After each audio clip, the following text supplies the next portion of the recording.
Hello students, I am Pawan Yadav working as a PGT Mathematics in Suraj School, Rewari. And dear students, we are studying the third chapter of the 11th class, that is trigonometric function. और बेटा मैंने जैसे आपको last lecture में बताया था कि ये बहुत इंपॉर्टेंट चैप्टर है, इसको हमें बहुत ध्यान से पढ़ना है। और आज हम आपको एक बहुत ही इंटरेस्टिंग इसमें टॉपिक करवाने वाले हैं कि आपने 10th में क्या क्या पढ़ा है, जरा सोच के बताइए। मैं अगर आपको ये कहूं कि बेटा मुझे आप साइन 60 डिग्री की वैल्यू बताइए, तो आप बड़ी आसानी से बता देंगे कि सर ये तो हमें याद है √3/2 होता है ना। अगर मैं कहूं साइन 90 की वैल्यू बताइए तो भी आप बड़ी आसानी से बता देंगे सर 1 होता है। लेकिन अगर मैं ये कहूं कि साइन 120 बताइए, तो अब आप सोचने लगेंगे कि भाई 120 तो सर हमने नहीं पढ़ा, हमने तो एक टेबल बनाते थे और वो टेबल किस किस के बीच में होती थी, 0 डिग्री से 90 डिग्री के बीच में। सर 0 से 90 के बीच में तो कुछ भी पूछ लो, लेकिन मैं तो ये पूछूंगा कि भाई साइन, ये tan ले लेता हूं, चलो टेंजेंट मैं अगर कहूं 720 बताइए, है ना। अब तुम कहोगे सर 720 तो होता ही तो एक राउंड में 360 है, 720 कहां से आ गया, है ना बेटा। तो हम कोई भी वैल्यू, आप जरा ध्यान से समझने की कोशिश करिए कि अगर जो हमारा डोमेन हो, जैसे y = sin x लेता हूं मैं, याद करो ट्रिग्नोमेट्रिक फंक्शन क्या है, फंक्शन का मतलब क्या है, याद करो जरा। फंक्शन आपको डिटेल से आपको समझाया था कि मतलब एक फंक्शन एक ऐसे रिलेशन है जिसमें हर एक एलिमेंट की पहले सेट का जो एलिमेंट होगा उसको दूसरे सेट में एक यूनिक इमेज होगी। मतलब ये हुआ x की कोई ऐसी वैल्यू नहीं होगी जिस वैल्यू के पुट करने से आपको y की 2 वैल्यू मिले। मतलब अगर आपने x को 45 रखा तो साइन 45 कितना होगा, जरा बताइए आपको, 1/√2। तो ऐसा नहीं हो सकता कि x की जगह जब 45 पुट करो तो 1/√2 भी आ जाए और दूसरी वैल्यू -1/√2 भी आ जाए, ऐसा कभी भी नहीं होगा। ठीक है, तो इसका मतलब क्या है, ट्रिग्नोमेट्रिक फंक्शन समझ गए। तो आज हम बेटा वैल्यू निकालेंगे कि अगर हमारी 0 से 90 डिग्री से ज्यादा हो जाए, 90 से एक्सीड हो जाए, अब बिल्कुल एक्सीड तो होगी क्योंकि x को क्या पुट कर सकते हो, x क्या था, डोमेन। ठीक है, डोमेन क्या होता है, वो x की वैल्यूज जिसको पुट करने से आपकी y की वेल डिफाइंड वैल्यू आए। अब आप याद करो वेल डिफाइंड कब आएगी, x = r। r समझते हैं, रियल नंबर। अब ये रियल नंबर क्या है, जितने भी नंबर लाइन पे नंबर्स हैं उनको अगर आप पुट करोगे, कुछ भी पुट करोगे तो y की कुछ ना कुछ वैल्यू आएगी। तो ये डोमेन हो गया। इसका मतलब x की वैल्यू कोई 0 से 90 डिग्री में ही थोड़ी रेस्ट्रिक्ट हुई, ये तो 90 से ज्यादा भी होगी। कुछ भी पुट कर सकते हैं आप रियल वैल्यू, y का आंसर आएगा ही आएगा। इसका मतलब हम 90 डिग्री से आज आगे बढ़ेंगे कि 90 डिग्री से अगर हम आगे जाएंगे तो क्या होगा, वो जरा बेटा आप ध्यान से समझने का प्रयास करें।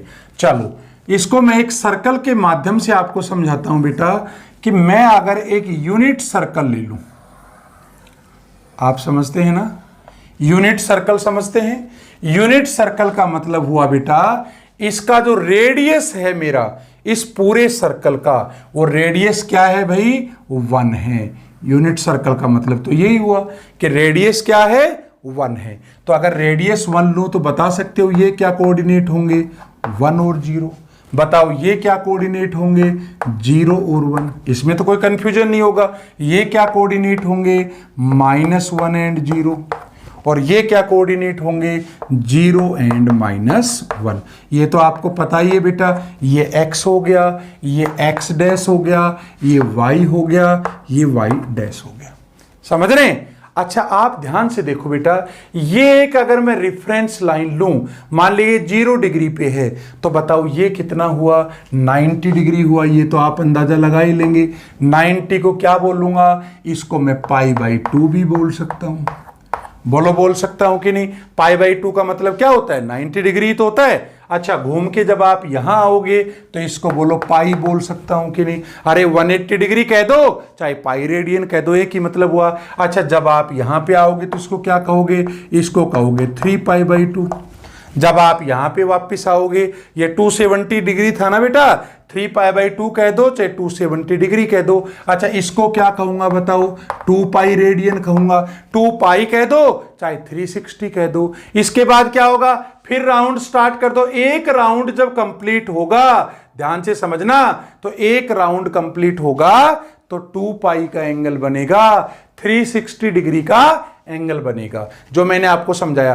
अब कोई आपको 360 से आगे भी वैल्यू पूछे तो कोई टेंशन नहीं है, एक राउंड और लग जाएगा। जब एक राउंड और लगेगा तो 2π में 2π और जुड़ जाएगा, 4π हो जाएगा। अच्छा अगर पूरा राउंड नहीं लगाना, एक राउंड कंप्लीट और एक राउंड हाफ, तो 2π में पाई जोड़ दो, तो 2π + π कितना हुआ, 3π हुआ। अगर आपको तो बस यहां से एक राउंड कंप्लीट और यहां से यहां जाना है तो π/2 जोड़ दो 2π में, 2π + π/2 तो कितना हो गया, 5π/2 हो गया, है ना बेटा। इसका मतलब हम ऐसे रिवॉल्व करते रहेंगे और उसके बाद हम कोई भी वैल्यू निकाल लेंगे। तो बेटा इनको हम एक्चुअल में 4 क्वाड्रेंट बोलते हैं। क्या बोलते हैं जरा बताओ, 4 क्वाड्रेंट हो गए।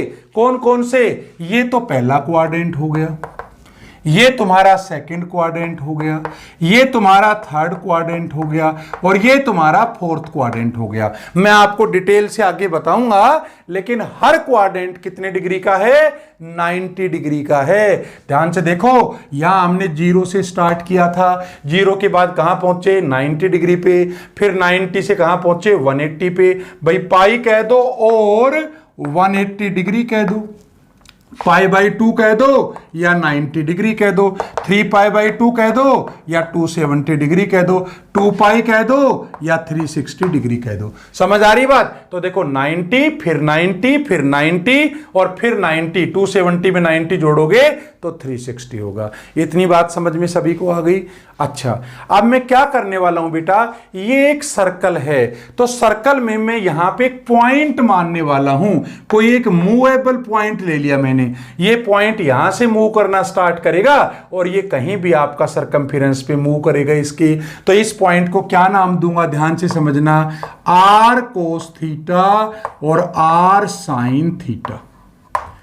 क्या नाम दिया मैंने, r cos theta and r sin theta. भाई एक तो x कोऑर्डिनेट होगा और दूसरा क्या होगा, y कोऑर्डिनेट होगा। ये मैंने पैरामेट्रिक फॉर्म में नाम दिए। पैरामेट्रिक फॉर्म आपको बताएंगे आगे। पैरामेट्रिक फॉर्म होती है जिसमें x भी थीटा में हो, y भी थीटा में हो, या कोई और वेरिएबल हो, x और y किसी और वेरिएबल पे डिपेंड करे, है ना। बताएंगे डिटेल से आगे। फिलहाल इतना समझ लो, जो आपकी पहली वैल्यू होती है x की, वो तो r cos थीटा मान ली, और y वाली वैल्यू क्या मान ली, r sin थीटा। आप कहोगे तुम कि सर ये तो आप कुछ भी मान लोगे, ये तो फिर आप ऐसे करते कि इसको साइन मान लेते, इसको कोस मान लेते, या इसको r tan थीटा मान लेते, कोट थीटा मान लेते। बेटा ऐसे हम नहीं मान सकते, हम वही वैल्यू तो मानेंगे जो उस सर्कल की इक्वेशन को सेटिस्फाई करेगी। तो जरा समझने की कोशिश करना। हालांकि सर्कल भी आप 11th क्लास में बहुत डिटेल से एक चैप्टर है, लेकिन फिलहाल आपको मैं इसकी ब्रीफिंग दे देता हूं। बेटा सर्कल की एक्चुअल में ये इक्वेशन होती है, ध्यान से समझना। ये इक्वेशन होती है, क्या लिखा मैंने, ध्यान समझो, x माइनस एच का whole square plus Y minus A का whole square is equal to R square, है ना। अब यहां पे h और k क्या है, h और k को बोलते हैं सेंटर, सेंटर ऑफ सर्कल, मतलब कोऑर्डिनेट हो गए सेंटर के, और r क्या है, सर्कल का रेडियस है। अच्छा एक बात बताओ, इस सर्कल का सेंटर क्या है, ये तो 0 0 लिया है हमने। तो अगर ये 0 0 हमने लिया है तो ध्यान से समझना, h की वैल्यू तो 0 आ गई, k की वैल्यू तो 0 आ गई। तो बताना जरा ये क्या बना, एक्स स्क्वायर, भाई एच की जगह 0 आ गया तो एक्स स्क्वायर ही तो आया, प्लस वाई स्क्वायर, ये भी 0 था, will be equal to R square. बताओ ये सर्कल की इक्वेशन आ गई कि नहीं आ गई? अच्छा मैंने यहां पे क्या किया, आर की वैल्यू और 1 ले ली। याद करो हमने क्या कहा था, ये यूनिट सर्कल है ना। चलो लेकिन उसकी बात तो बाद में करेंगे। आर की वैल्यू 1 ले लोगे तो आर की जगह 1 आ जाएगा, तो कोस थीटा और साइन थीटा आ जाएगा। लेकिन देखो ये इसको सेटिस्फाई कर रहा है कि नहीं कर रहा है, आप जरा पुट करना। एक्स की जगह क्या वैल्यू है, आर कोस थीटा, तो यहां पे आर कोस थीटा रखिए तो ये बन जाएगा R square cos square theta, और वाई की जगह क्या रखेंगे, आर साइन थीटा, तो ये बन जाएगा R square sine square theta is equal to R square. बोलो आर स्क्वायर कॉमन आ रहा है कि नहीं आ रहा है? आर स्क्वायर कॉमन लूंगा तो cos square theta plus sine square theta is equal to R square. इसकी वैल्यू 1 हो गई तो R square is equal to R square. तो बताओ ये पॉइंट ले सकता हूं कि नहीं ले सकता हूं, क्योंकि ये सर्कल की इक्वेशन को क्या कर रहा है, सेटिस्फाई कर रहा है। तो इसलिए आप जब भी कभी सर्कल पे पॉइंट लेना हो तो क्या लेंगे, R cos theta and R sine theta. अच्छा आर क्या है बेटा, रेडियस है। रेडियस हमने क्या लिया है, यहां पे 1 लिया है, 1 लिया है। तो बोलो एक काम करूं, मैं इसकी वैल्यू मैं ले लेता हूं आर की जगह 1, और ये भी क्या आ गई 1। तो बताओ अब ये कोऑर्डिनेट क्या बन गए, ध्यान से देखो, कोस थीटा एंड साइन थीटा। समझ गए ना? आर क्या है बेटा, मैंने ये सर्कल लिया, इसका रेडियस 1 ले लिया, भाई 1 रेडियस का है तो इसलिए इसको मैंने 1 रख दिया आर की जगह, तो कोस थीटा और साइन थीटा आ गया। चलो अच्छा एक बात बताओ, पहले क्वाड्रेंट में जैसे आप यहां पे मैं बनाता हूं, तो जब आप प्लॉट करते हो कोई भी वैल्यू, तो बताओ यहां पे जब आप जाते हो तो यहां पे x क्या होता है, पॉजिटिव, ये तो आपने 10th में प्लॉट करे होंगे। यहां y क्या होता है, y भी पॉजिटिव होता है। याद करो ना, जैसे 1 और 2 प्लॉट करना हो, 1 एंड 2, तो x भी पॉजिटिव y भी पॉजिटिव, 1 कहीं न कहीं यहां है, 2 कहीं न कहीं यहां है, तो यही तो पॉइंट आता था। तो आप क्या समझे, पहले क्वाड्रेंट में आपका x भी पॉजिटिव आएगा और y भी पॉजिटिव आएगा। याद करो दूसरे में क्या होता था, दूसरे में x तो इधर आया ना, तो x तो नेगेटिव होता था और y क्या होता था, पॉजिटिव होता था, क्योंकि ऊपर जा रहा हूं मैं। तीसरे में क्या होता था, x भी नेगेटिव y भी नेगेटिव, और चौथे में क्या होता था, x तो पॉजिटिव है लेकिन y क्या है, y तुम्हारा नेगेटिव है। याद करो बेटा ये चीज तो तुम पढ़ चुके हो, पहले क्वाड्रेंट में एक्स वाई दोनों पॉजिटिव, दूसरे में एक्स नेगेटिव वाई पॉजिटिव, तीसरे में दोनों नेगेटिव, और चौथे में एक्स पॉजिटिव लेकिन वाई नेगेटिव। अब देखो जरा ध्यान से, यहां पे क्या करने वाला हूं। पहला जो क्वाड्रेंट है उसमें तुमने कहा एक्स और वाई दोनों पॉजिटिव हैं, तो मैं बात करता हूं फर्स्ट क्वाड्रेंट। फर्स्ट क्वाड्रेंट तो बेटा बताओ यहां पे कोस थीटा भी पॉजिटिव, भाई हमारा x क्या है, हमारा x तो क्या है, कोस थीटा ही तो है, ठीक है, और दूसरा क्या है, साइन थीटा है। तो इसका मतलब x भी पॉजिटिव और y भी पॉजिटिव, इसका मतलब कोस थीटा भी पॉजिटिव और साइन थीटा भी क्या आ गया, पॉजिटिव आ गया। इतनी बात समझ में आ गई? अच्छा बात करते हैं दूसरे क्वाड्रेंट की, ये तुम्हारा दूसरा क्वाड्रेंट है, तो सेकंड क्वाड्रेंट में क्या होगा, सेकंड क्वाड्रेंट बताओ बेटा, सेकंड क्वाड्रेंट में क्या होगा। सेकंड क्वाड्रेंट ये है तुम्हारा, तो यहां पे कहीं न कहीं जब आप आओगे, देखो इसके बीच में ऐसे ऐसे करके एंगल जब बढ़ता हुआ आएगा यहां पे, तो बताइए ये क्या होगा, कोस थीटा और साइन थीटा दो हैं, तो इस क्वाड्रेंट में x क्या है, नेगेटिव, y क्या है, पॉजिटिव, तो इसका मतलब क्या हुआ, x क्या था तुम्हारा, x तो कोस थीटा है, तो कोस थीटा तो क्या होगा, नेगेटिव होगा, और साइन थीटा क्या होगा, पॉजिटिव होगा। इतनी बात लर्न रहेगी कि भाई मैंने क्या कहा था, कोस थीटा और साइन थीटा, ये पॉइंट यहां आ गया। तो ये सेकंड क्वाड्रेंट है, सेकंड में x नेगेटिव, मतलब कोस तो नेगेटिव और साइन क्या हो गया, पॉजिटिव। ये बात आपको लर्न रखनी है। पहले क्वाड्रेंट में कोस साइन दोनों पॉजिटिव, दूसरे में कोस नेगेटिव साइन पॉजिटिव। चलो तीसरे की बात करते हैं, थर्ड क्वाड्रेंट बताओ जरा क्या होगा। थर्ड यहां पे बनेगा, तो यहां पे क्या होगा जरा बताओ, x भी नेगेटिव y भी नेगेटिव, इसका मतलब क्या हुआ, x क्या है तुम्हारा, कोस थीटा, y क्या है साइन थीटा, इसका मतलब कोस थीटा भी नेगेटिव और साइन थीटा भी नेगेटिव हो गया। ठीक है, अच्छा एक क्वाड्रेंट बच गया, फोर्थ क्वाड्रेंट। अब फोर्थ क्वाड्रेंट में क्या होगा, ये फोर्थ क्वाड्रेंट है, फोर्थ में x positive and y negative, तो x पॉजिटिव का मतलब x क्या है हमारा कोस थीटा, तो फोर्थ क्वाड्रेंट में कोस थीटा तो पॉजिटिव होगा और साइन थीटा क्या होगा नेगेटिव होगा। ठीक है बेटा, ये हमने इन दोनों को कंपेयर करके और हमने ये दो साइन और कोस की वैल्यू चारों क्वाड्रेंट में निकाल ली। अब तुम कहोगे सर ये 10 कैसे आ रहा है, ये भी समझ सकते हो। देखो 10 इसलिए आ रहा है, ये कोस थीटा है, यहां पे बता सकते हो, जैसे मान लो ये लाइन थी, ये मान लिया थीटा एंगल तुम्हारा बन रहा है। ठीक है भाई, ये तुम्हारा कोई पॉइंट मूवेबल पॉइंट है, तो जब यहां पे होगा तो थीटा होगा, यहां पे जब ये लाइन ये पॉइंट यहां होगा तो थीटा तो 0 होगा। तो जब थीटा 0 होगा तो बताओ क्या कोऑर्डिनेट आए इस पॉइंट के, बेटा कोस 0 एंड साइन 0। बताओ कोस 0 की वैल्यू कितनी होती है, कोस 0 की वैल्यू तो 1 होती है, साइन 0 कितना होता है 0 होता है। तो ध्यान से देखो इसके कोऑर्डिनेट क्या है 1 एंड 0। अच्छा ये कोऑर्डिनेट 0 1 क्यों है भाई, यही पॉइंट घूम के कहां जाएगा, यहां पे आ जाएगा, तो यहां पे कितना एंगल है π/2 है, तो यहां पे π/2 कह दो, 90 कह दो। बताओ कोस 90 कितना होता है, कोस 90 एंड साइन 90। तो बताओ बेटा कोस 90 कितना होता है 0 और साइन 90 कितना होता है 1, इसलिए इसके कोऑर्डिनेट क्या है 0 एंड 1। जब ये यहां वापस आएगा तो यहां पे क्या होगा बताओ, कोस 180 और साइन 180। तो बेटा कोस 180 डिग्री जो होता है ये तो -1 होता है और जो साइन 180 होता है ये 0 होता है। तो देखो -1 0 आया कि नहीं आया, और जब आप यहां पे आ जाएगा ये तो 270 आ जाएगा। तो जो कोस 270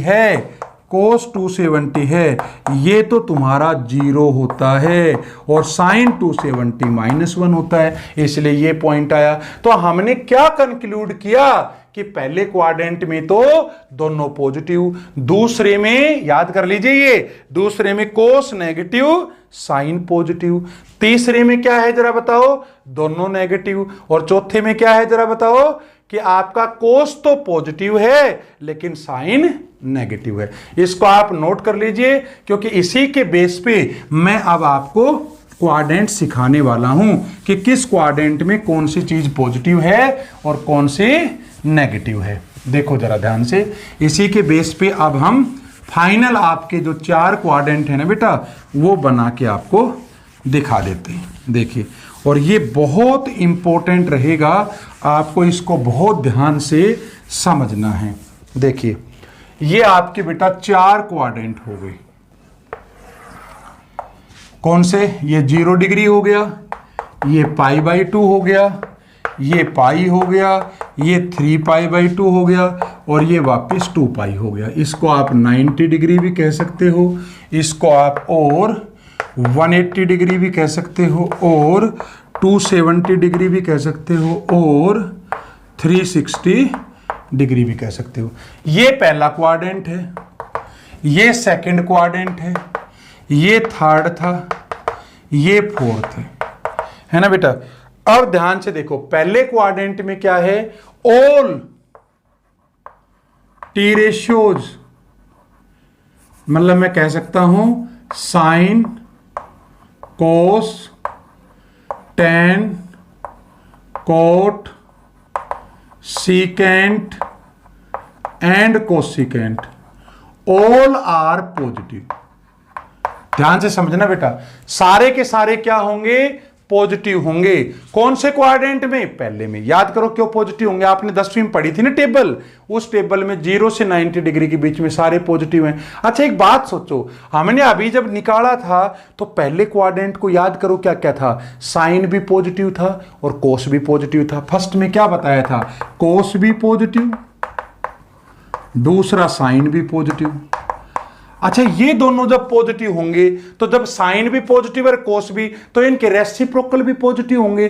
तो कोस का रेसिप्रोकल क्या होगा, सीकेंट होगा, और साइन का क्या होगा, कोसिकेंट होगा। और जब साइन और कोस पॉजिटिव है तो जब डिवाइड करूंगा तो साइन अपॉन कोस क्या होगा, टेन, वो भी तो पॉजिटिव होगा, इसलिए हमने कहा टेन भी पॉजिटिव। और जब कोस को साइन से डिवाइड करूंगा तो कोट बन जाएगा, वो भी पॉजिटिव आ गया। अच्छा दूसरे में याद करो क्या आया था, दूसरा क्वाड्रेंट याद आया, दूसरा ये था ना, इसमें एक्स तो नेगेटिव था, मतलब पहला कंपोनेंट कोस तो नेगेटिव है और दूसरा पॉजिटिव है, तो यहां पे कोस थीटा साइन थीटा तो पॉजिटिव है और दूसरा क्या है आपका, साइन पॉजिटिव है और कोस क्या है, नेगेटिव है। समझ में आई बात? तो एक बात बताओ बेटा, यहां समझा देता हूं, जब साइन थीटा आपका पॉजिटिव है और कोस नेगेटिव है, ध्यान से समझना, तो बताओ साइन का रेसिप्रोकल क्या होता है, कोसिकेंट।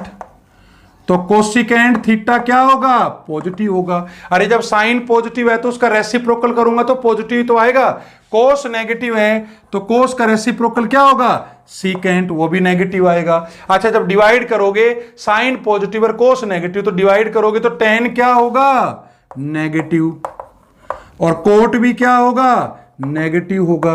अरे क्योंकि कोस को साइन से डिवाइड करोगे तो भी नेगेटिव और पॉजिटिव है तो नेगेटिव ही तो आएगा।